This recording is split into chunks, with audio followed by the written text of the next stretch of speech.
Baik, Bapak Ibu yang sudah bergabung dalam Zoom, Assalamualaikum warahmatullahi wabarakatuh.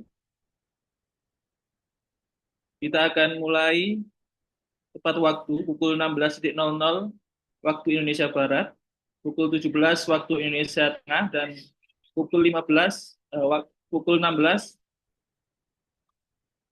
17, pukul 18 waktu Indonesia Timur. Karena yang terdaftar juga banyak dari wilayah waktu Indonesia Timur. Baik, Bapak Ibu sambil menunggu yang belum bergabung, boleh Bapak Ibu menyebutkan dari mana saja ini? Silakan komen di kolom chat nama,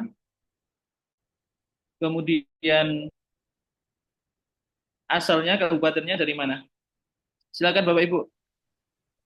Kami mau tahu dari mana saja sahabat halal yang terdaftar, yang hadir di Zoom ini. Karena yang terdaftar ada dari Maluku Utara, ada yang dari Ambon, dan seterusnya. Bu Sumarti dari Bantul, Yogyakarta. Ya, ini Mas Jawa ini. Silakan Bapak Ibu. Ke Haral Ermed dari Maluku Utara, Ternate ya. Sudah jam 5 di sana kalau nggak salah ya. Jam 5 atau jam 6 justru. Alawiyah dari Sidoarjo di Jawa ini. Silakan Bapak Ibu, dari mana saja yang sudah hadir ini? Ada sekitar berapa orang ini yang hadir? 27 orang yang terdaftar sementara ini, dan sudah saya tutup 58 orang, dan yang tergabung di Zoom masih separuhnya.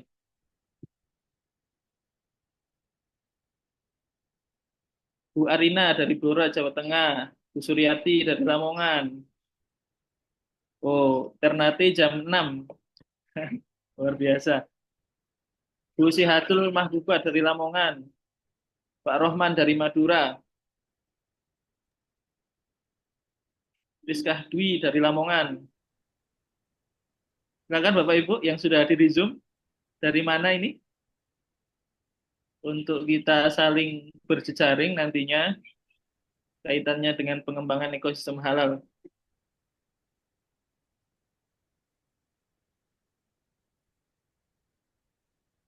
Yang komen baru berapa ini? 15 orang. Sekitar 15 orang. Ya, baik, kalau sudah tidak ada yang komen lagi, eh, Pakai tupi pak, akan saya pakai mulai. tupi kau. Saya minta rangi takutan. Pemikir rangi penakutan pak. Denis sama keren kena tidega. Bu Sabrina. Oke. Baik, Bapak Ibu, selamat datang di acara pada sore hari ini. Semoga dalam keadaan sehat walafiat dimanapun Bapak Ibu berada. Terima kasih sudah berkenan bergabung dalam acara sore hari ini dalam agenda Sahabat Halal Network.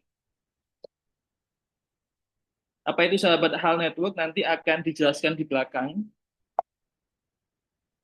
Acara ini nanti pembahasannya akan difasilitatori oleh Yai Mujib Hozin. Beliau sudah hadir di tengah-tengah kita. Kemudian dengan Bu Royan Faradis terkait dengan sertifikat halal nanti. Kemudian dengan saya sendiri di akhir bagaimana pengembangan Sahabat Halal Network ini di tempat masing-masing. Pembahasan yang kita akan dengarkan, yang pertama overview, ini sudah saya jelaskan. Kemudian diskursus halal, nanti akan dijelaskan oleh Yai Mujib Hozin, kemudian sertifikasi halal oleh Bu Royan Faradis, sahabat halal dengan saya sendiri dan daftar hadir. Bapak Ibu, baik Bapak Ibu, tidak menunggu waktu lama, kami persilahkan kepada Kiai Mujib Hozin, waktu dan layar kami persilahkan.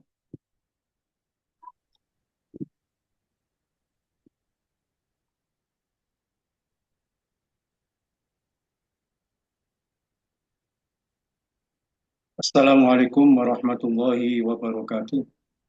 Waalaikumsalam. Bismillahirrahmanirrahim. Alhamdulillahirabbil alamin. Rabbi shrah li sadri wa yassir li amri wahlul 'uqdatam min lisani yafqahu qawli. Shadaqallahul azim. Terima kasih kami sampaikan kepada moderator yang memberikan waktu pada sore hari ini kepada saya untuk menyampaikan di hal halal dalam syariat Islam.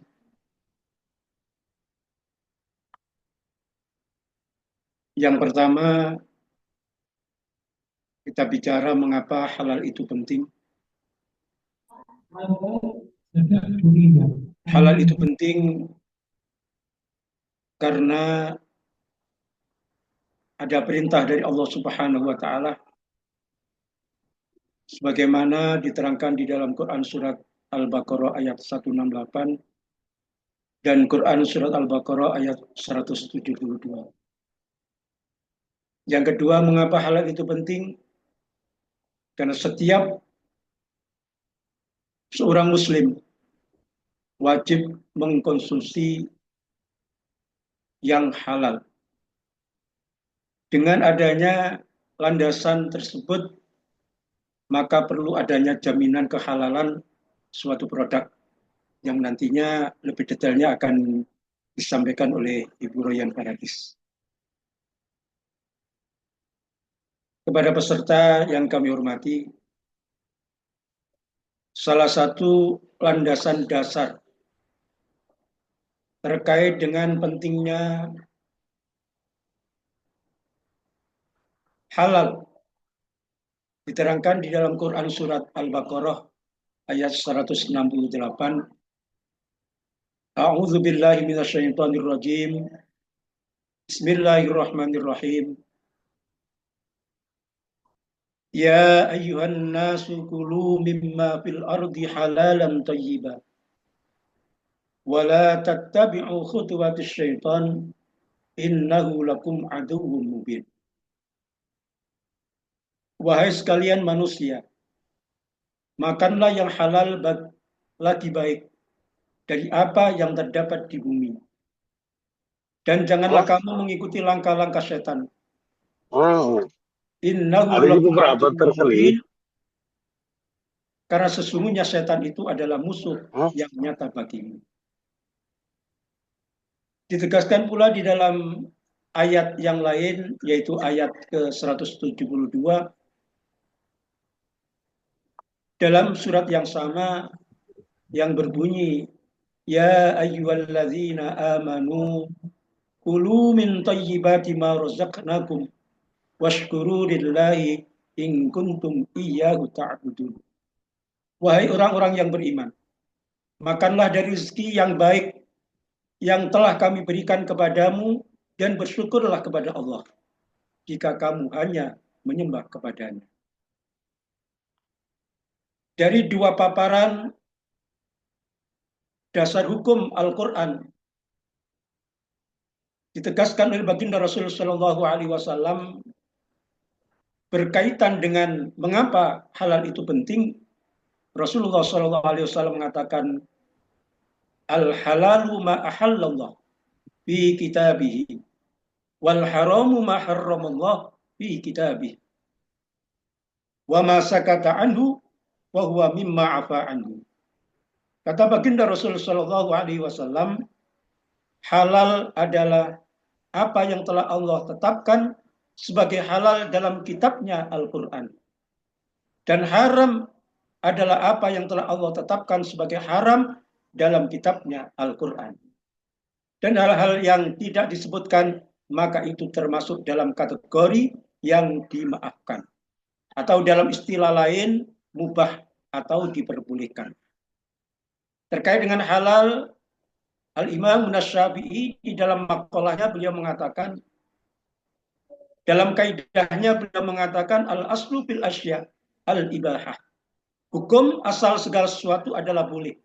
Hatta yadullu ad-dalilu ala tahrim, sampai ada dalil yang menunjukkan keharamannya.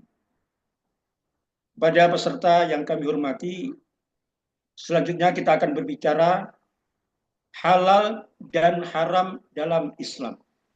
Bagaimana definisi halal dan haram dalam Islam?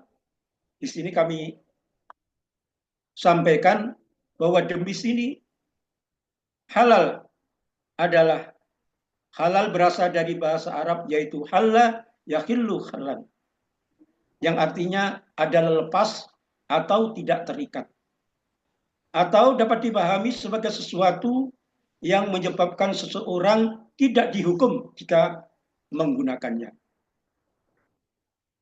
Ada dua pengertian dasar pada kata halal mengacu pada makna dasar tadi. Yang pertama, halal menyangkut kebolehan menggunakan benda-benda atau apa saja untuk memenuhi kebutuhan fisik, termasuk di dalamnya makanan, minuman, obat-obatan. Pengertian dasar yang kedua, halal berkaitan dengan kebolehan memanfaatkan, memakan, meminum, dan mengerjakan sesuatu yang kesemuanya ditentukan berdasarkan nas. Sebagaimana yang kami kutip dari ucapan perkataan Muhammad bin Ali Al-Juzaini dalam kitab At-Ta'rifat edisi ketiga tahun 1988 pada halaman ke-92. Peserta yang kami hormati, lebih jelasnya di sini teruraikan definisi haram. Haram berasal dari bahasa Arab yaitu al-haram. Kata haram atau tahrim merupakan titah atau khitab yang mengandung larangan yang harus dijauhi oleh seorang muslim. Haram yaitu khitab syar'i yang menuntut untuk meninggalkannya suatu perbuatan dengan tuntutan yang tegas. Artinya, orang yang melakukan hal yang haram akan mendapatkan dosa atau siksa, sedangkan orang yang meninggalkannya mendapatkan pahala. Maksud kata haram adalah sesuatu yang dilarang mengerjakannya. Haram juga merupakan salah satu bentuk hukum taklifi, yaitu segala sesuatu yang dikerjakan manusia, baik itu perintah, larangan, atau pilihan.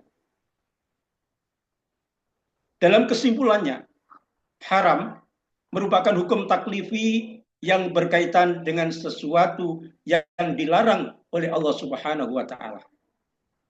Peserta yang kami hormati, selanjutnya kita akan berbicara penyebab keharaman suatu benda. Penyebab keharaman suatu benda yang pertama dikarenakan an-najasah. Adanya sesuatu yang najis menempel atau tercampur pada suatu benda. Yang kedua, penyebab keharaman suatu benda karena kotor dan menjijikkan. Dan perlu diketahui, penyebab keharaman yang ketiga adalah barang itu berbahaya bagi kesehatan. Atau dalam istilah lain dikatakan ad-dharrah. Seperti tumbuhan atau hewan yang beracun. Dan yang keempat, penyebab haraman suatu benda karena benda tersebut mengakibatkan mabuk atau dalam istilah lain askar. Selanjutnya, bagaimana kriteria halal dalam Islam? Kriteria halal dalam Islam yang pertama dilihat dari sumber. Sumber dari benda tersebut. Sumbernya harus benar-benar halal. Atau dikatakan bahwa benda tersebut harus berasal dari sumber yang halal. Itu yang pertama.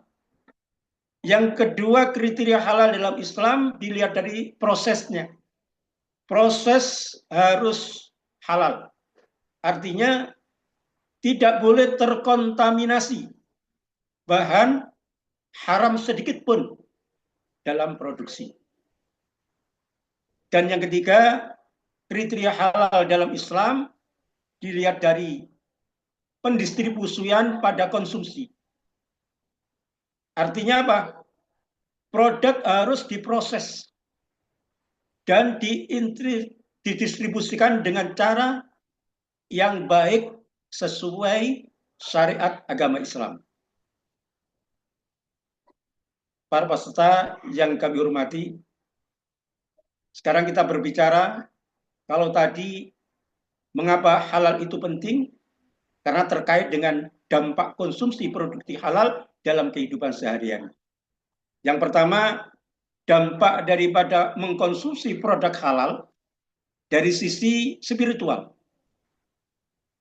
Kehalalan makanan berpengaruh pada ibadah dan doa.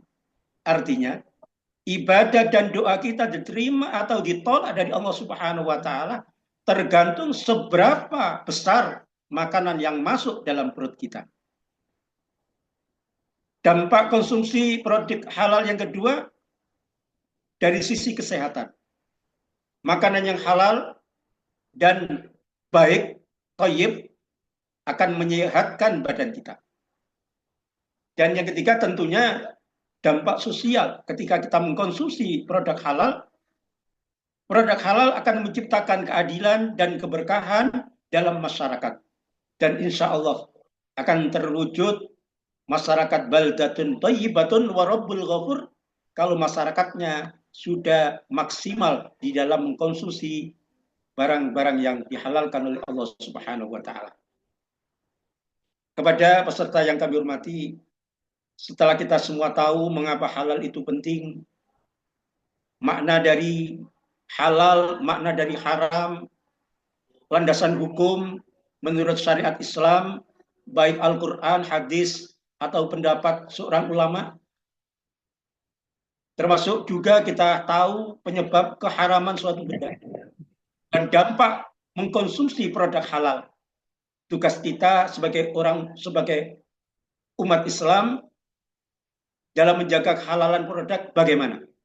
Nah, ini peran umat muslim dalam menjaga kehalalan produk secara garis besar. Yang pertama, kesadaran dalam memilih produk halal. Ini penting. Karena kalau masyarakat sudah sadar akan memilih produk halal, maka apa yang kita harapkan terwujudnya masyarakat yang adil, masyarakat yang damai, baldatun thayyibatun wa rabbul ghafur, insyaallah akan segera diwujudkan oleh Allah Subhanahu wa taala. Amin. Dan yang kedua, peran ulama dalam memberikan bimbingan tentang halal dan haram. Ini kami harapkan agar para ulama semuanya memberikan pembelajaran terkait dengan halal dan haram, terkait dengan konsumsi, baik itu makanan, minuman, atau produk-produk yang akan kita pakai. Saya berharap para alim, para ulama bisa mengedukasi kepada masyarakat, kepada jamaah-jamaahnya. Dan yang ketiga, sebagai peran umat Islam dalam menjaga kehalalan produk, mendorong produsen untuk mengikuti standar halal. Kesimpulan dari apa yang kami sampaikan pada pertemuan pada sore hari ini, yang pertama, jaminan produk halal JBH adalah bagian dari perintah Islam untuk menjaga kesucian konsumsi umat muslim. Yang kedua, Al-Quran dan hadis menjadi pedoman utama dalam menetapkan halal dan haram. Dan yang ketiga, kesadaran dan kepedulian umat Islam penting dalam menerapkan jaminan produk halal. Mungkin itu yang bisa kami sampaikan. Saya kembalikan kepada moderator. Akhirul kalam. Wallahu muwaffiq ila aqwamit thoriq. Wassalamualaikum warahmatullahi wabarakatuh. Waalaikumsalam warahmatullahi wabarakatuh. Sampaikan terima kasih. Untuk selanjutnya Bapak Ibu, jika ada pertanyaan disimpan dahulu, dicatat dahulu, nanti kita akan paralelkan sesi ini sehingga nanti di akhir Bapak Ibu bisa berdiskusi baik dalam materi diskursus halal ini maupun sertifikasi halal. Untuk selanjutnya kami persilahkan kepada Bu Royan Baradis untuk menyampaikan materi terkait sertifikasi halal. Pada beliau, waktu dan layar kami persilahkan.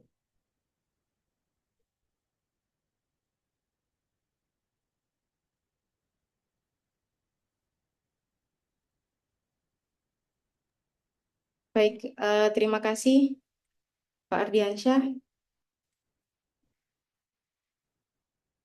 Bismillahirrahmanirrahim. Assalamualaikum warahmatullahi wabarakatuh. Selamat sore teman-teman, Bapak Ibu peserta dari ujung dari seluruh Indonesia ya Pak Ardi ya. Untuk daftar pesertanya, Alhamdulillah ini sebagai salah satu upaya untuk mengikuti atau mendukung perkembangan ekosistem halal di Indonesia.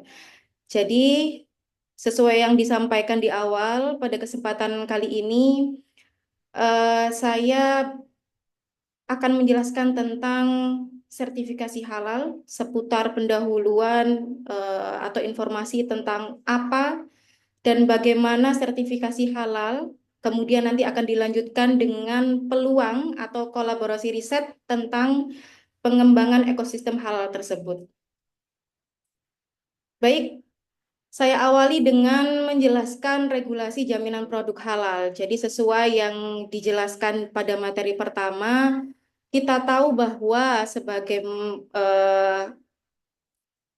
masyarakat Muslim di Indonesia ini wajib mengkonsumsi produk-produk yang halal karena sudah ada regulasi yang jelas, sudah ada undang-undang, sudah ada aturan yang baku dari pemerintah.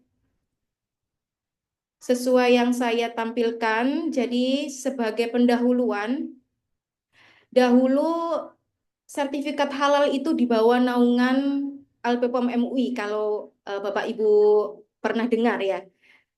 Nah, tapi karena LPPOM MUI itu bukan dari bagian dari pemerintah, Izin narasumber untuk yang di-share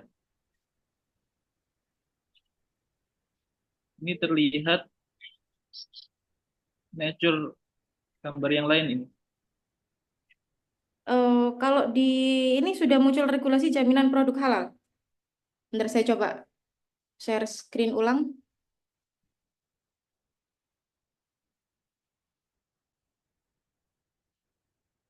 Sudah muncul? Sudah mungkin. Oke, saya lanjutkan. Terima kasih, Pak. Nah, karena LPPOM MUI itu bukan di bawah naungan pemerintah, jadi tidak bisa memberikan payung hukum yang jelas ketika ada pelaku usaha yang melakukan kecurangan. Kemudian, seiring berkembangnya waktu, sertifikat halal ini di bawah naungan Badan Penyelenggara Jaminan Produk Halal resmi dari Kementerian Agama RI. Dan setelah pergantian Presiden kemarin, alhamdulillah BPJPH ini, Badan Penyelenggara Jaminan Produk Halal ini menjadi lembaga yang independen, jadi langsung di bawah Presiden, bukan lagi masuk di Kementerian Agama. Jadi insya Allah nanti regulasinya semakin jelas, semakin independen gitu ya untuk mendukung proses sertifikasi halal di Indonesia ini. Apa sih tujuannya? Sebenarnya tentu ya kita akan tahu bahwa ketika produk itu memiliki sertifikat halal maka akan memberikan kenyamanan, keamanan, keselamatan, kepastian bagi masyarakat yang mengkonsumsi atau menggunakan produk tersebut. Kemudian bisa meningkatkan nilai tambah bagi pelaku usaha untuk memproduksi dan menjual produk halal. Apa saja sih produk yang bisa disertifikasi halal? Di antaranya ada barang dan jasa. Kalau barang ada makanan, minuman, obat, kosmetik, produk kimiawi, biologi, sesuai yang ditampilkan. Kemudian jasa pun juga harus tersertifikasi halal. Di antaranya adalah penyembelihan, pengolahan, penyimpanan, pengemasan sampai ini ya pendistribusian dan penyajian. Nah, jadi kalau Bapak Ibu ketahui, sebenarnya sertifikat halal ini pengertiannya adalah pengakuan kehalalan suatu produk dikeluarkan oleh BPJPH berdasarkan fatwa halal yang tertulis yang dikeluarkan oleh MUI. Jadi Bapak Ibu ini tetap berperan ini. Bentar, dulu. Oke. MUI tetap berperan penting dalam proses sertifikasi halal ini pada saat penetapan Komite Fatwa Halal. Jadi tetap dikeluarkannya oleh BPJPH, tapi di dalamnya ada peran penting dari MUI. Kemudian Manfaatnya apa? Jadi secara garis besar manfaatnya ada 4. Yang pertama meningkatkan kepercayaan dan kepuasan konsumen, meningkatkan citra dan daya saing perusahaan, memperluas jaringan pemasaran, serta meningkatkan omset penjualan produk. Ini sudah jelas ya, ketika Bapak Ibu membeli produk dan ternyata legalitasnya lengkap, salah satunya adalah sertifikat halal, maka Bapak Ibu akan menjadi semakin yakin begitu ya untuk membeli atau mengkonsumsi produk tersebut. Begitupun dengan poin ketiga, memperluas jaringan pemasaran. Ini maksudnya saat ini sebagian besar marketplace atau tempat-tempat penjual belian produk makanan gitu ya, ini akan terintegrasi jadi satu. Jadi mungkin nanti syarat utama produsen untuk memperjualbelikan produknya di marketplace tersebut harus mencantumkan sertifikat halal. Jadi kalau misalkan produk tersebut sudah legal secara agama, secara negara, dengan adanya sertifikat halal, otomatis bisa masuk di berbagai lini marketplace ya, di berbagai tempat untuk berjualan, itu otomatis akan meningkatkan omset penjualan produk. Nah, sebenarnya industri halal ini sangat berpotensi di Indonesia. Kenapa? Karena ternyata 87% populasi penduduk di Indonesia adalah Muslim ya. Ini berdasarkan data BPS 2010. Kemudian ada lebih dari 1,8 miliar penduduk Muslim yang menjadi konsumen industri halal. Otomatis akan meningkatkan peluang 5,2% setiap tahunnya.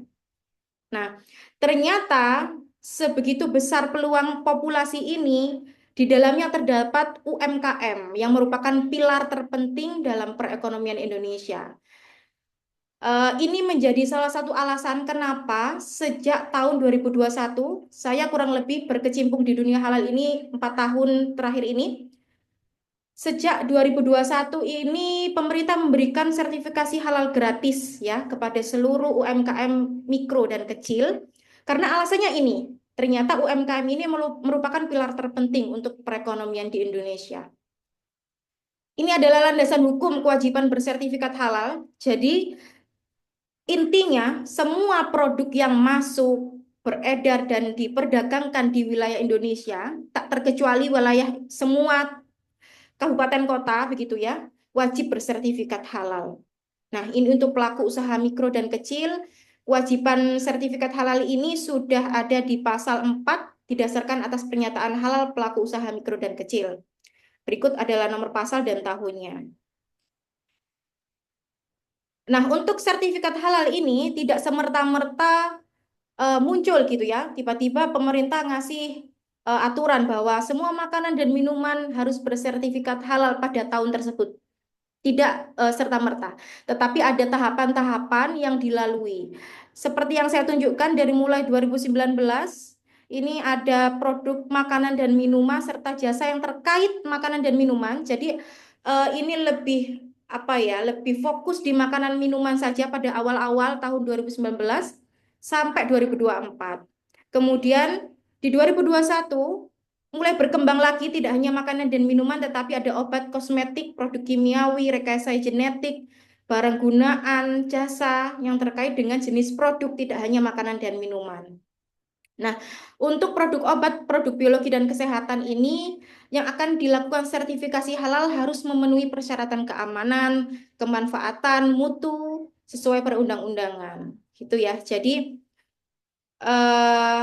saat ini kewajiban sertifikat halal ini tidak hanya terbatas pada makanan dan minuman, tetapi lebih luas, bahkan seluruh lapisan produk yang bisa dikonsumsi oleh manusia, gitu ya, obat, kosmetik dan sebagainya. Kemudian sertifikasi halal sendiri ini ada 2 jenis. Yang pertama reguler, yang kedua self-declare. Apa itu reguler? Reguler ini sertifikat halal melalui pemeriksaan atau pengujian oleh LPH. LPH itu adalah lembaga pemeriksa halal. Reguler ini biasanya untuk skala besar, menengah, kecil, mikro, begitu ya.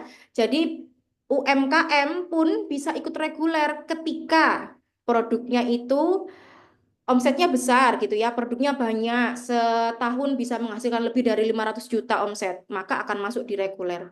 Produknya apa saja? Bisa barang dan jasa.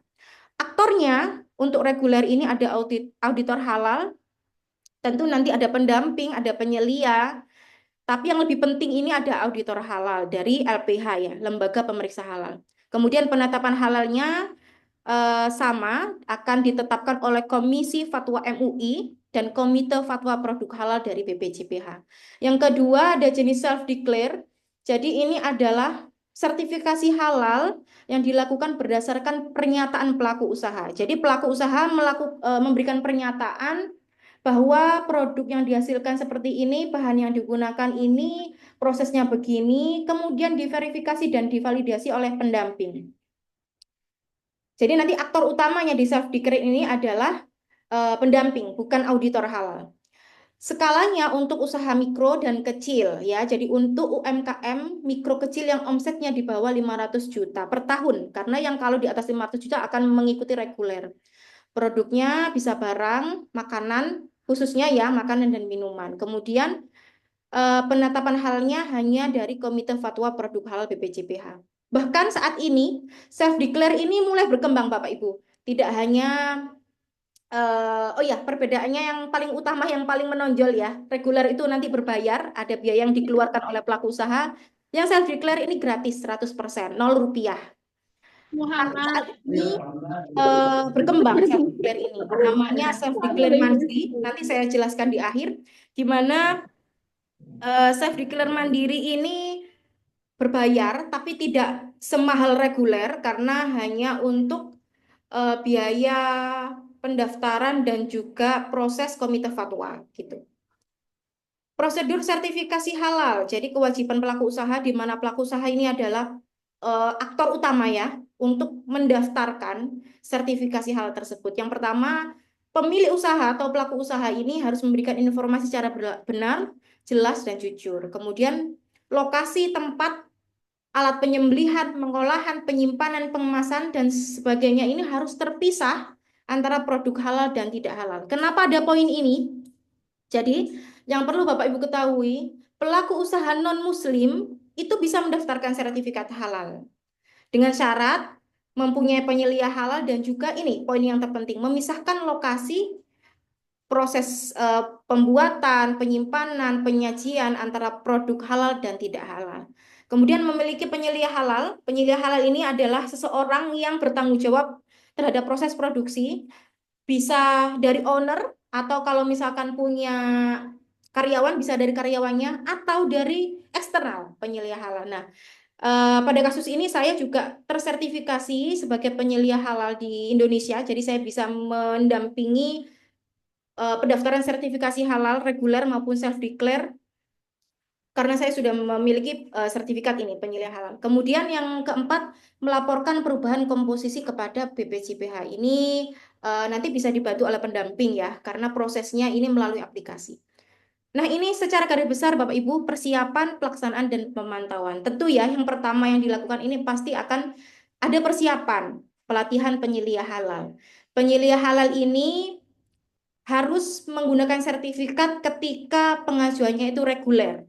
Tapi kalau self declare tidak perlu. Jadi persiapannya hanya briefing begitu ya untuk penyelia halnya dari pendamping. Dan nanti pendamping yang melakukan apa namanya diskusi atau briefing kepada penyelia atau karyawan dari apa namanya rumah makan misalkan atau pemilik bukan pabrik ya, industri kue gitu misalkan ya. Kemudian pelaksanaan yang kedua, ini pengajuan permohonan sertifikat halal, ini melalui aplikasi, semua data-datanya juga nanti akan dibantu oleh pendamping halal dalam hal ini untuk mengajukan permohonan sertifikat halal. Yang ketiga ada pemantauan dan evaluasi. Jadi setelah pengajuan sertifikat halal itu tidak langsung ditinggal begitu saja oleh pendamping, tetapi tetap dilakukan pemantauan dan evaluasi. Misalkan pelaku usaha memiliki produk A, B, C pada saat pendaftaran pertama. Ternyata di tahun berikutnya dia ada pengembangan produk gitu ya, E, F, G gitu misalkan. Nah, perkembangan ini harus dilakukan pemantauan evaluasi, harus dilaporkan kembali kepada BPJPH bahwa pelaku usaha tersebut memiliki produk yang lain dalam satu turunan gitu. Prinsipnya memastikan produk yang dihasilkan sesuai dengan ketentuan halal, kemudian menjamin kehalalan produk di seluruh rangkaian baik dari bahan raw material, bahan mentah, prosesnya, kemudian sampai penyajian penyimpanan. Dan memastikan tidak terjadi kontaminasi bahan haram, baik fasilitas, peralatan, pekerja maupun lingkungan. Yang terakhir menjaga kesinambungan proses produksi halal. Untuk persiapan sertifikasi halal ini ada dua, personil dan proses. Kalau personil ini orangnya, aktornya, jadi ada tim manajemen halal dan juga penyelia halal. Ini kasarannya di dalam personil ini ada owner, ada pekerjanya, atau ada namanya karyawan begitu ya. Kemudian ada penyelia. Nah, untuk prosesnya ada dari mulai bahan, produk ini maksudnya bahan itu diolah menjadi apa gitu ya. Kemudian fasilitas dan peralatan dan prosedurnya. Nah, Bapak Ibu, jadi ini ada kebijakan halal. Sesuai yang saya jelaskan tadi, dari mulai farm sampai fork, ini harus ditelusuri benar-benar bebas dari hal-hal yang diharamkan, begitu ya. Jadi bahan dari mulai raw material ada 3 jenis bahan baku, tambahan, dan penolong. Bahan baku ini adalah bahan utama yang digunakan. Kemudian kalau bahan tambahan ini seperti penyedap, perasa, pewarna, begitu ya. Atau pokoknya hal-hal yang menambah cita rasa. Kalau bahan penolong ini yang digunakan untuk menolong sampai terbentuknya produk tersebut. Artinya penolong ini tidak masuk dalam konsumsi produk yang dihasilkan. Contoh ya, saya ambil yang simple aja, keripik singkong. Bahan bakunya adalah singkong, kemudian bahan tambahannya ada garam, jika asin, manis, bisa ada tambahan gula, kemudian ada apa ya biasanya keripik singkong itu? Tepung maizena atau keju biasanya ya, kalau misalkan ada rasa-rasa gitu. Nah, untuk bahan penolongnya ini adalah minyak, begitu air untuk mencuci, air untuk merebus dan sebagainya. Selanjutnya dari bahan lanjut ke pengolahan dan penyimpanan serta pengemasan produk. Ini harus dipastikan bahwa menggunakan fasilitas, sumber daya dan peralatan khusus untuk produk halal. Tidak boleh dicampur dengan produk lainnya.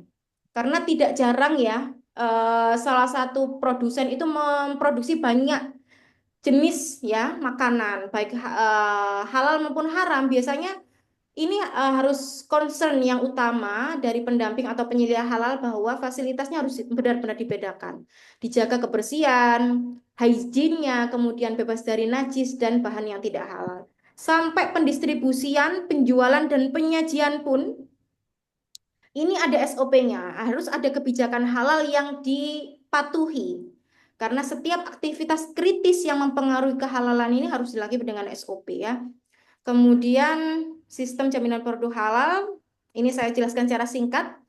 Komitmen dan tanggung jawab ini sudah pasti harus dimiliki oleh pelaku usaha karena sertifikat halal ini tidak hanya legalitas ya, tetapi tanggung jawab kepada Tuhan Yang Maha Esa, kemudian kepada konsumen dan juga kepada pabrik atau industri yang dimilikinya. Kemudian bahan yang kedua, bahan ini harus berkomitmen konsisten menggunakan bahan-bahan yang diajukan.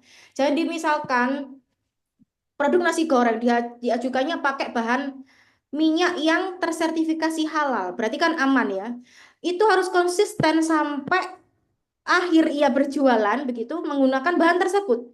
Tidak boleh merubah bahan tersebut misalkan ditambah dengan angciu atau apapun produk-produk yang haram. Nah, itu berarti tidak mematuhi sistem jaminan produk halal. Kemudian ada produk ini harus mendapatkan sertifikasi halal. Ada prosesnya ini secara konsisten menjalankan proses produk halal dengan ketentuan yang sudah ditetapkan.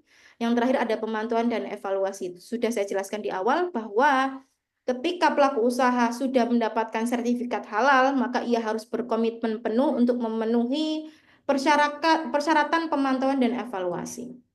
Nah, Bapak Ibu, jadi semua proses pendaftaran itu transparan ya, berbasis elektronik yang sudah terintegrasi. Jadi mulai pembuatan akun, pengisian data pelaku usaha, pengajuan, sampai revisi pun semua dilakukan di aplikasi ini, Si Halal namanya. Tapi harus hati-hati, si halalnya harus dengan alamat yang saya kotak kuning itu ya, https://ptsp.halal.co.id, karena ada alamat yang lain begitu. Kemudian nanti proses ini akan dibantu oleh pendamping biasanya, atau bisa juga dilakukan oleh pelaku usaha langsung ya. Kemudian ini Bapak Ibu peserta harus ketahui bahwa di Indonesia ini sudah terdapat 64 LPH ya, lembaga pemeriksa halal yang tersebar di seluruh wilayah. Namun yang paling utama yang sudah tua umurnya begitu ya, itu ada PT Sukovindo. Ini pasti sudah tidak asing bagi Bapak Ibu pelaku usaha yang biasanya produknya ini sudah terdistribusi secara merata atau banyak begitu ya, pasti mendengar Sukovindo karena Sukovindo ini tidak jarang memberikan pelatihan-pelatihan untuk UMKM. Kemudian ada Surveyor Indonesia dan LPPOM MUI yang sekarang masih proses akreditasi. Ini mungkin karena ini datanya sudah beberapa tahun yang lalu, mungkin LPPOM sudah terakreditasi kalau tidak salah ya. Kemudian ini kriteria dan prioritas UMK, jadi ada self declare tadi. Kemudian ini flyer dari sertifikat halal gratis atau kita sebut sehati. Ini flyer tahun 2023. 2024 kemarin juga ada yang gratis ini. Nah, untuk 2025 ini kebetulan belum dibuka kuotanya ya. Jadi saat ini kebetulan sudah banyak yang mendaftar di saya, tapi datanya masih di tandon begitu ya. Nanti kalau ada kuota buka langsung kami ajukan. Ini kriterianya, jadi nanti Bapak Ibu akan mengetahui ini dengan detail ketika mengikuti pelatihan pendamping PPH ya, pendamping proses produk halal. Secara garis besarnya, tadi sudah saya jelaskan, reguler hanya untuk pelaku usaha yang memiliki omset lebih dari 500 juta. Kalau di bawah itu bisa ikut yang gratis atau self declare. Kemudian bahan-bahannya kalau reguler bisa menggunakan produk-produk sembelihan ya. Atau belum semua dapat dipastikan kehalalannya. Kalau yang self declare yang gratis wajib menggunakan bahan yang sudah dipastikan kehalalannya dan tidak menggunakan bahan berbahaya. Kemudian prosesnya kalau reguler ini pabrik bisa, yang menggunakan alat-alat besar bisa. Tapi kalau self declare tidak bisa. Ini hanya untuk produk-produk yang diproduksi dibuat dari dapur rumah atau yang sederhana. Nah, untuk persyaratannya, yang pertama ada NIP, nomor induk berusaha. Jadi NIP ini adalah legalitas utama, begitu ya, yang dimiliki UMKM sebelum mendaftarkan sertifikat halal. Tidak hanya sertifikat halal sebenarnya. Jadi NIP ini bisa untuk mendaftar PIRT atau mendaftar BPOM. Nah, itu syaratnya harus memiliki NIP ini. Kemudian ada dokumen penyelia halal, ini ada KTP, ada nama dari riwayat hidup ya, nama, nomor telepon, NIK biasanya. Kemudian ada nama produk, tentu ya ketika mendaftarkan sertifikat halal harus ada nama produknya, daftar bahan yang digunakan apa, kemudian izin edar. Kalau misalkan sudah punya PIRT, bisa dicantumkan pada saat pendaftaran sertifikat halal. Kemudian ada manual SJPH, ini kayak formulir gitu ya. Jadi di dalamnya ada semua data usaha dan data pelaku usaha. Kemudian ada ikrar penyataan pelaku usaha mikro dan kecil. Jadi setelah Bapak Ibu mengunggah pengajuan sertifikat halal itu, di akhir tahap akan ada namanya ikrar, di mana itu merupakan bentuk komitmen Bapak Ibu pelaku usaha bahwa yang didaftarkan itu sudah sesuai, yang digunakan sesuai yang ada pada industri masing-masing, begitu ya. Jadi alurnya seperti ini, yang gambar sebelah kanan, pelaku usaha memberikan pernyataan apa saja yang dibutuhkan, kemudian dibantu oleh pendamping proses produk halal. Nah, pendamping ini sangat krusial ya di tahapan ini, karena pendamping akan membantu mengarahkan pelaku usaha dari mulai submit data, memasukkan melengkapi data-data diri, data-data usaha, kemudian sampai proses submit. Kemudian masuk ke BPJPH atau Badan Proses Jaminan Produk Halal. Setelah masuk di BPJPH baru disidangkan oleh Komite Fatwa Produk Halal. Jadi di sini ada orang-orang penting ya pada saat proses sertifikasi halal, di dalamnya ada LPPOM MUI, ada komite fatwa dari BPJPH dan sebagainya. Kemudian balik lagi ke BPJPH untuk ditandatangani dan diterbitkan sertifikat halalnya. Kemudian pelaku usaha bisa mengunduh, mendownload melalui aplikasi Si Halal. Ini pendamping proses produk halal. Jadi ada sebanyak 215 LP3H ya, lembaga yang bisa menaungi para pendamping proses produk halal. Dan Bapak Ibu ketahui ternyata ada ribuan ya, puluhan ribu pendamping yang sudah terregistrasi berdasarkan data 2023. Nah, mungkin pada saat ini sudah bertambah lagi ya, karena banyak lembaga-lembaga yang terus melakukan pembukaan pelatihan pendamping begitu ya. Jadi ini tersebar se-Indonesia di seluruh wilayah. Pendamping tidak hanya di wilayah-wilayah besar, bahkan di wilayah kecil pun juga ada pendamping proses produk halal. Manfaat dari pendamping yang pertama. Jadi ini yang paling utama. Bapak Ibu tahu kalau misalkan pendamping itu bukan sekedar volunteer begitu ya, tapi akan mendapatkan manfaat profesional. Di antaranya adalah peluang karir dan penghasilan tambahan, kemudian keahlian dan sertifikasi. Yang terakhir ada jaringan dan relasi profesional. Jadi garis besarnya pendamping halal akan mendapatkan 2 poin. Yang pertama mendapatkan 2 keuntungan begitu ya. Yang pertama poin, yang kedua koin. Nah, ini yang saya jelaskan di sini. Kemudian manfaat sosial dan ekonomi sudah tentu ketika Bapak Ibu menjadi pendamping PPH berarti akan membantu UMKM mendukung ekonomi halal ya di Indonesia. Yang ketiga ada manfaat spiritual, ada amal jariah dan keberkahan serta menjaga konsumsi halal umat. Ini nanti yang akan Bapak Ibu dapatkan ketika menjadi pendamping proses produk halal. Saat ini kalau misalkan bisa saya sampaikan, pendamping proses produk halal ini cukup makmur begitu ya. Banyak pendamping yang banyak personal yang ingin mendaftarkan menjadi pendamping produk halal karena manfaat-manfaat yang akan didapatkan seperti ini.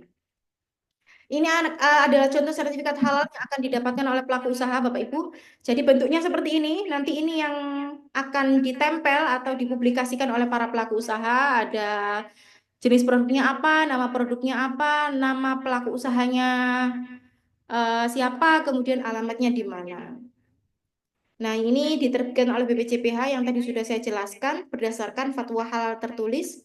Kemudian berlaku sejak diterbitkan dan untungnya saat ini tidak ada masa berlaku dari sertifikat halal ketika bahan yang digunakan adalah tetap sesuai pada saat pengajuan. Kalau dulu 2022 itu terbatas 4 tahun Bapak Ibu. Jadi misalkan mengajukan 2022 maka akan habis di 2026 dan harus mengajukan perpanjangan. Tapi kalau saat ini tidak ada batasnya, artinya sertifikat itu akan memiliki umur sepanjang tidak adanya terdapat perubahan komposisi bahan. Sertifikat ini dalam bentuk digital karena saat ini kita tahu hidup di era yang sangat mudah dan ditantangani secara elektronik begitu ya. Jadi dapat diunduh kapan saja melalui aplikasi Si Halal. Ini adalah label halal Indonesia, sudah tahu bahwa labelnya berubah ya. Dulu kan hijau berbentuk lingkaran, sekarang labelnya kotak dengan apa ini ya? Logonya ini kayak wayang begitu ya. Warnanya juga ada ungu, hitam, dan putih. Ini warna-warna utama sebenarnya, tapi bisa disesuaikan dengan kemasan masing-masing dari produk yang dihasilkan. Kemudian di bawah label ini ada ID, ini adalah nomor yang membedakan sertifikat halal satu produsen dengan produsen yang lain. Nah, kalau di sini nomor sertifikat ini akan muncul di bawah tulisan syahadah ini ya. Nanti akan ditulis di sini, dimunculkan di bawah logo Halal Indonesia. Ini adalah salah satu website yang pasti nanti ketika Anda menjadi pendamping, penyelia, atau bahkan auditor halal yang akan sering Bapak Ibu kunjungi adalah website ini. Ini adalah website bpjphhalal.co.id. di mana ada call centernya. Kalau ada pertanyaan resmi bisa dihubungkan dengan call center dari BPJPH.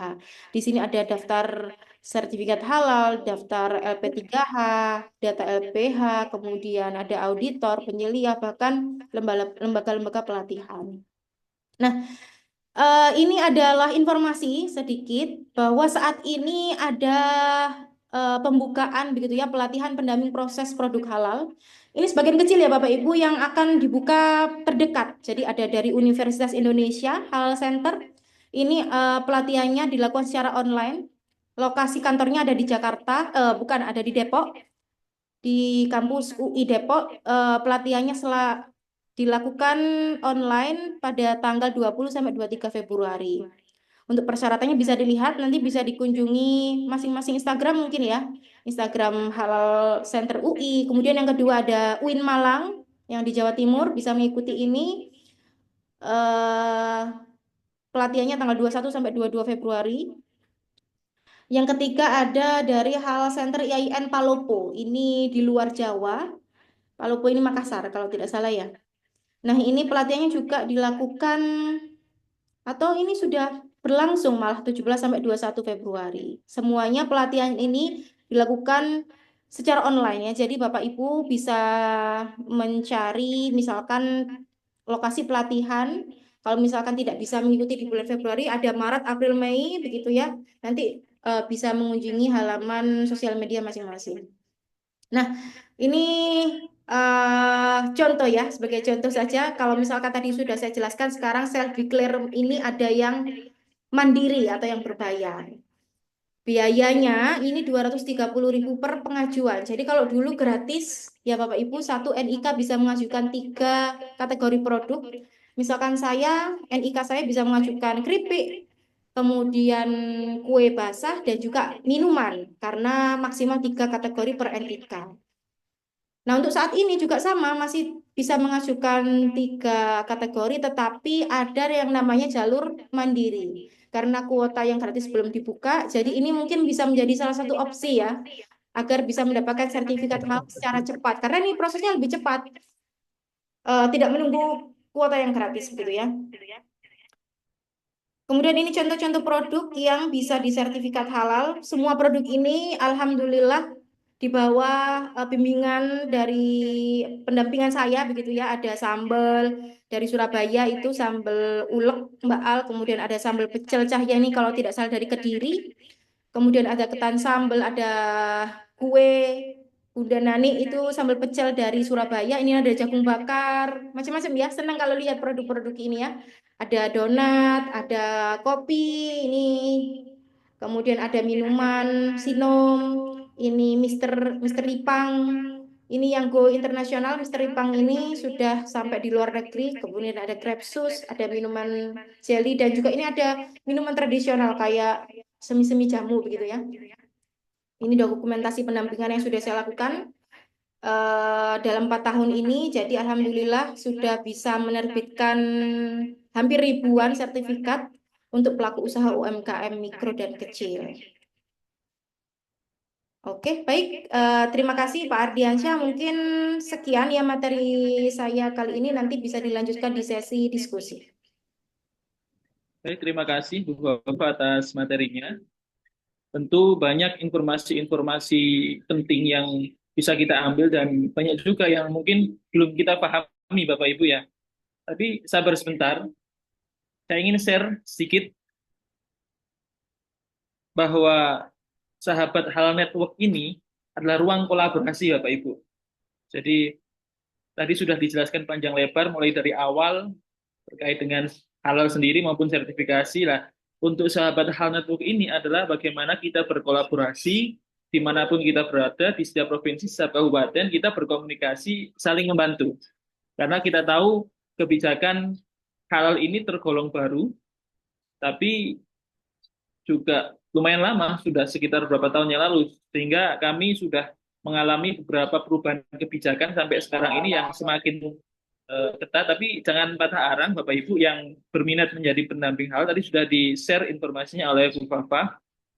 Yang ingin saya sampaikan adalah bahwa Sahabat Halal Network ini adalah ruang kolaborasi yang diinisiasi untuk memperkuat komitmen masyarakat dalam membangun ekosistem halal yang inklusif dan berkelanjutan. Ini ya. Jadi nanti Bapak Ibu yang berada di tempat tinggal yang lain saling berkolaborasi. Karena apa? Bapak Ibu nanti ketika menjadi pendamping halal itu berdasarkan domisilinya. Jadi KTP dari kabupaten manapun itu berdasarkan domisili Bapak Ibu di mana sekarang. Jadi ketika nanti mendaftar, maka berdasarkan alamat di mana Bapak Ibu beraktivitas sehari-hari. Karena nanti harus berfoto dengan pelaku usaha dan produknya. Itu Bapak Ibu. Nah, yang Bapak Ibu ikuti pada kesempatan kali ini adalah tingkat dasar, di mana Bapak Ibu memulai memasuki ekosistem halal ini, dan dalam pelatihan ini, sahabat halal akan memperoleh materi tentang diskursus halal yang tadi Bapak Ibu ikuti, kemudian outputnya adalah Bapak Ibu mendaftar sebagai pendamping proses produk halal di instansi penyelenggara yang dipilih. Tadi sudah di-share oleh Bu Bapak, nanti mungkin bisa kita share di grup mana yang terdekat, pelatihan yang terdekat.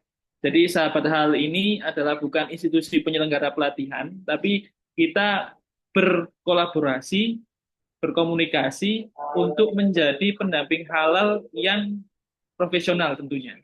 Kemudian nanti setelah Bapak Ibu menjadi pendamping halal, ada tingkat menengah, yang nanti outputnya adalah Bapak Ibu bisa selain mendampingi UMKM, juga bisa menulis esai tentang halal itu sendiri. Kemudian pembuatan poster digital, tentu pelatihannya akan disesuaikan sesuai kebutuhan. Kemudian tingkat lanjutnya adalah Bapak Ibu sebagai peneliti tentang halal ini sendiri, sehingga ekosistem halal ini semakin bagus ke depannya. Baik Bapak Ibu, itu yang bisa kami sampaikan. Selanjutnya adalah sesi diskusi. Silahkan Bapak Ibu sampaikan di kolom chat. Tadi sudah ada beberapa yang bertanya, mungkin bisa langsung dijawab Bu Bapak ya. Ada bagaimana cara menjadi pendamping produk halal, tadi sudah dijelaskan. Kemudian untuk pengajuan sertifikasi halal bagi pengusaha, apakah harus ada NIP? Mungkin bisa diulang lagi untuk penjelasannya sesuai dengan praktek yang selama ini dijalankan. Dan ini ada yang ini agak spesifik ini ya. Apakah ada batas toleransi ketentuan kadar konsentrasi seperti penggunaan ragi atau rem essence? Silahkan, Bu Bapak. Baik. Ini sebentar, saya buka chat. Langsung saya jawab berdasarkan pertanyaannya masuk ya Pak Ardi ya. Jadi yang pertama, Silakan. bagaimana cara menjadi pendamping produk halal? Yang pertama tadi sudah saya share flyer dari 3 lembaga yang sedang membuka ya Bapak Ibu ya. Ada UI Halal Center, kemudian ada Halal Center UIN Malang dan juga IAIN Palopo. Bapak Ibu bisa mendaftar pada link yang tertera pada masing-masing flyer. Bentar. Oke. Kemudian melengkapi persyaratannya. Biasanya syaratnya nggak sulit, cukup KTP, kemudian ada yang sebagian meminta NPWP, tapi ketika NPWP itu belum ada, bisa menggunakan NPWP yang apa itu namanya ya, punya suami gitu ya. Kalau misalkan ada satu NPWP dalam satu kakak, boleh. Tidak harus NPWP-nya atas nama pribadi yang mendaftar. Kemudian biasanya itu mengisi apa namanya alasan kenapa menjadi pendamping halal, seperti itulah. Syaratnya tidak susah. Selanjutnya Bapak Ibu akan mengikuti pelatihan. Pelatihan ini biasanya 2-3 hari karena materinya cukup banyak. Materinya ini terkait urgensi halal, kemudian menurut syariat Islam bagaimana, bahan-bahannya, karena bahan dalam sertifikat halal atau bahan dalam produk-produk yang akan diajukan sertifikat halal ini cukup kompleks. Jadi ada namanya bahan positif list atau bahan kritis. Positif list itu bahan-bahan yang tidak perlu memiliki sertifikat halal seperti tumbuhan, telur, atau apa ikan begitu ya. Ikan kan otomatis halal. Kemudian yang kedua ada bahan-bahan kritis. Itu seperti bahan-bahan tepung terigu yang membutuhkan sertifikat halal, karena kan pembentukan atau proses produksi tepung terigu itu kan lumayan panjang ya, dari mulai raw material, produksi, prosesnya, apakah ada pemutihan dan sebagainya. Setelah mengikuti pelatihan nanti ada post test, biasanya itu ada range yang ditentukan, nilai yang maksimal, bisa lolos bisa lolos pelatihan begitu. Ketika lolos, Bapak Ibu akan mendapatkan nomor registrasi, karena nanti NIK penjaringan semua akan didaftarkan ke BPCPH oleh lembaga penyelenggara. Ketika sudah mendapatkan nomor registrasi, akan mendapatkan ID card begitu ya. Aduh, ID card saya nggak saya bawa ini. Nanti dalam ID card itu tertera nama, nomor registrasi, dan juga asal lembaga. Jadi prosesnya seperti itu, mendaftar, mengikuti pelatihan, dan mendapatkan nomor registrasi. Setelah mempunyai nomor registrasi, barulah Bapak Ibu bisa mendampingi pelaku usaha UMKM. Bisa langsung terjun ke lapangan, door to door ke UMKM, ke pelaku usaha, begitu, kemudian membantu pendaftaran dan juga foto produk. Cukup jelas? Ini yang bertanya Pak Oke. Namanya Pak Oke atau Ibu Oke nih. Atau nanti bisa di follow up ya ketika ada pertanyaan lanjutan. Yang kedua, untuk pengajuan sertifikat halal bagi pengusaha, apakah harus memiliki regulasi seperti NIB dan IRT, BPOM atau yang lainnya terlebih dahulu? Ya, ini kalau NIB ini wajib. NIB ini kasarannya menjadi KTP pelaku usaha. Jadi kalau Bapak Ibu mau mendaftar halal, mendaftar PIRT, mendaftar BPOM, harus memiliki nomor induk berusaha.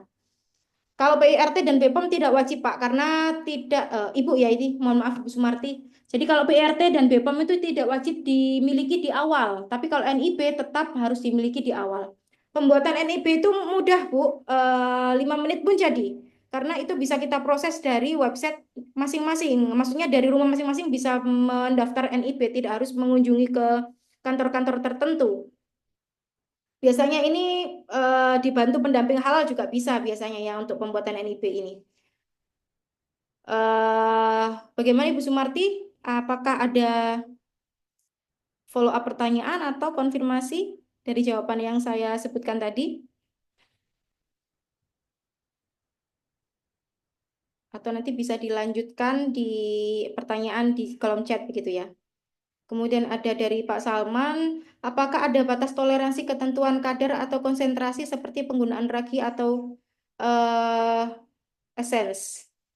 Kalau misalkan berdasarkan sertifikasi halal, pengajuan regulasi dari sertifikasi halal, kadar atau konsentrasi itu tidak ada ketentuan. Asalkan ragi atau esensinya yang digunakan itu sudah terdaftar sertifikat halal, Pak, begitu. Jadi ketika raginya itu sudah aman, dicek di website si halal muncul, nomor registrasinya aman digunakan, kadarnya berapapun. Nah, mungkin ini lebih spesifik ditentukan oleh pada saat pengajuan PIRT atau BPOM ya, karena kalau PIRT dan BPOM itu mereka lebih detail untuk penggunaan bahan-bahan yang digunakan. Begitu. Kemudian eh, untuk ini dari Ibu Sumarti kembali, untuk jadi pendamping sertifikasi halal ini bekerja secara individu atau bentuk tim. Nah, ini based on ini ya, masing-masing personal. Bisa menggunakan tim, bisa menggunakan personal. Ada plus minusnya ya Bapak Ibu ya. Kalau misalkan tim, kerjanya mungkin lebih cepat karena gotong royong begitu. Misalkan saya punya tim karena saya dari Sidoarjo asalnya, ada beberapa pendamping halal di Sidoarjo kami kumpulkan, kemudian kami melakukan sosialisasi di beberapa balai desa begitu ya. Otomatis akan cepat karena pendistribusian data, kemudian sosialisasi dan lainnya lebih cepat karena dilakukan banyak orang. Tapi untuk pengerjaannya itu masing-masing, kembali ke pendamping masing-masing. Misalkan saya dalam satu forum ada 50 pelaku usaha, maka akan dikerjakan yang pada masing-masing pendamping. Pendampingnya ada 5, berarti dibagi 5 orang, begitu 10, 10, 10, mengerjakannya tetap masing-masing. Kalau dilakukan secara individu, maka Bapak Ibu harus rela untuk mengunjungi pelaku usaha di lokasi masing-masing sendirian, begitu ya. Jadi misalkan saya di Sidoarjo, pelaku usahanya di Surabaya, berarti saya harus ke Surabaya sendirian, melakukan survei sendiri, validasi dan verifikasi data sendiri, begitu. Jadi ini tidak ada ketentuan apakah harus dikerjakan tim atau sendiri masing-masing individu. Ini bergantung dari Bapak Ibu masing-masing.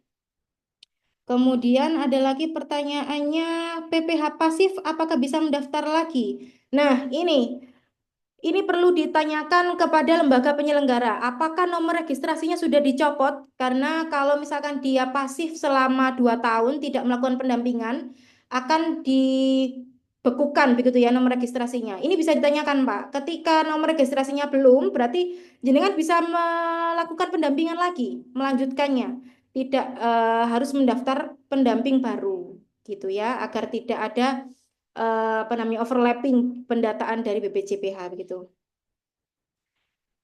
Dari Mbak Rahma, ini dari Ambon, Masya Allah. Terima kasih untuk waktunya untuk bergabung pada sore hari ini. Mungkin di sana waktunya hampir malam ya.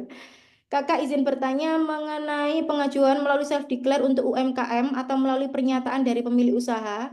Bagaimana cara memastikan atau memverifikasi bagi pendamping halal misalkan asal dari bahan baku? Apakah pendamping halal juga akan memastikan bahan baku ini benar kehalalannya atau cukup dari pernyataan?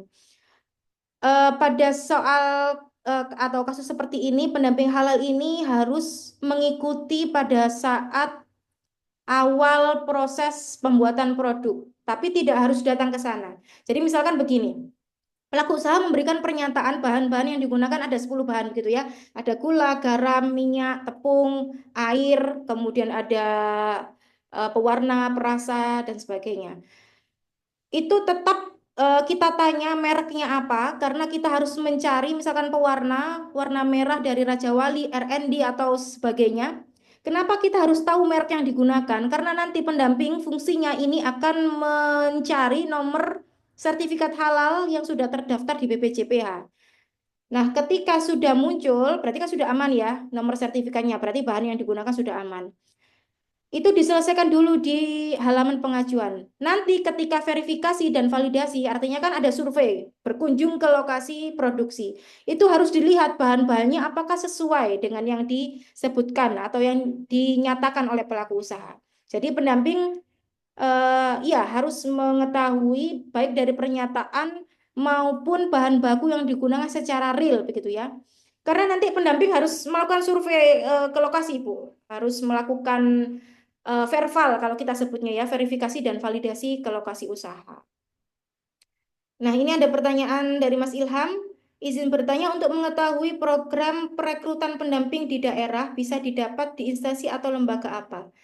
Tadi Mas Ilham saya sebutkan 3 contoh lembaga yang saat ini sedang buka ya. Bahkan pendampingan proses pelatihannya 2 hari ke depan. Ini ada UI Halal Center, ada UIN Malang, dan juga ada YN Palopo. Ini karena saya keterbatasan waktu untuk mencari, yang muncul hanya 3 itu.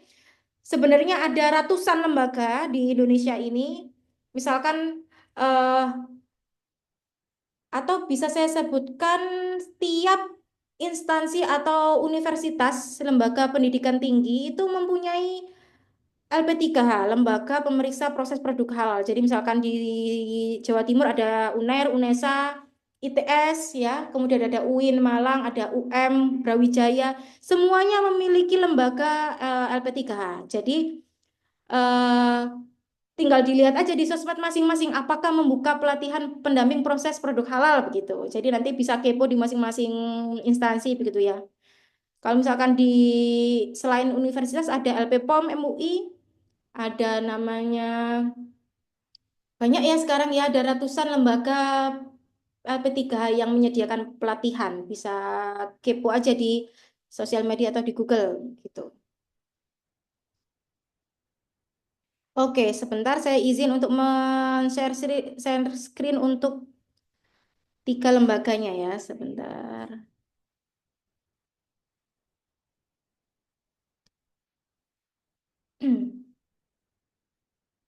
Sudah muncul belum ya? Oh ini. Nah, ini seperti yang saya tampilkan, ini ada UI Halal Center.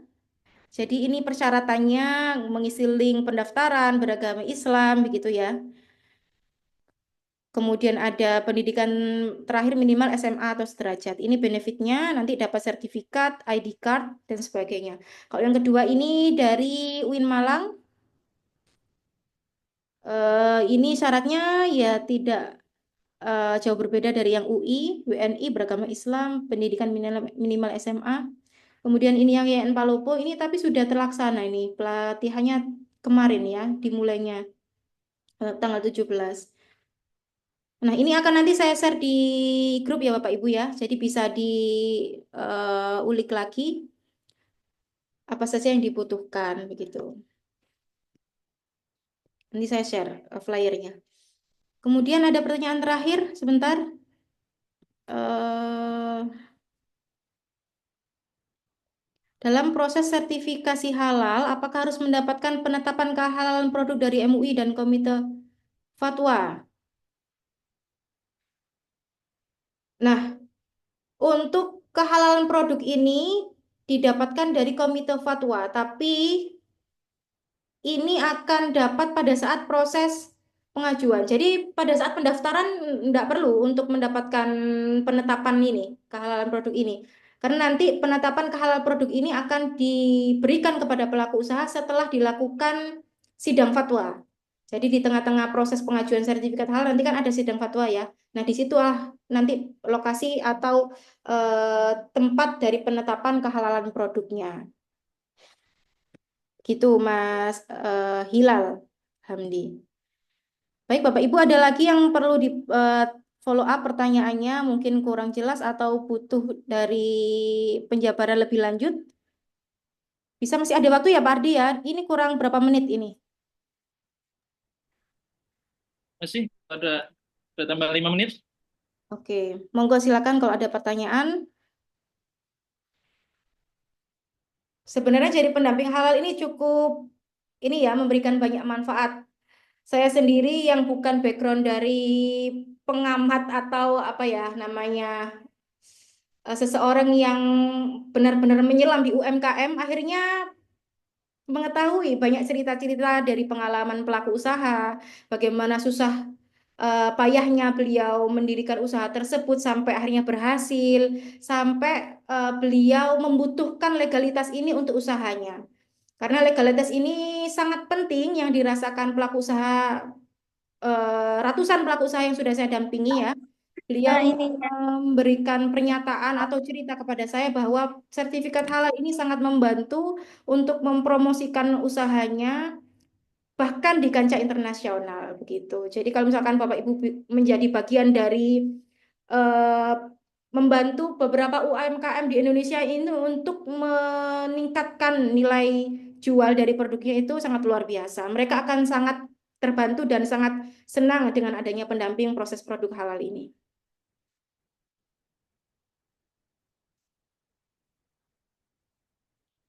Mungkin saya rasa cukup, Pak Ardiansyah. Baik, Bapak Ibu. Nanti jika ada pertanyaan lagi bisa di-share di WhatsApp group, nanti akan saya buka di apa-apa yang perlu pendalaman nanti kita melalui WhatsApp group. Sebelum kita akhiri, Bapak Ibu mohon izin untuk bisa mengaktifkan kameranya. Nanti materi akan di-share di grup, Bapak Ibu ya. Mohon izin untuk membuka kameranya untuk kami abadikan sesi kali ini.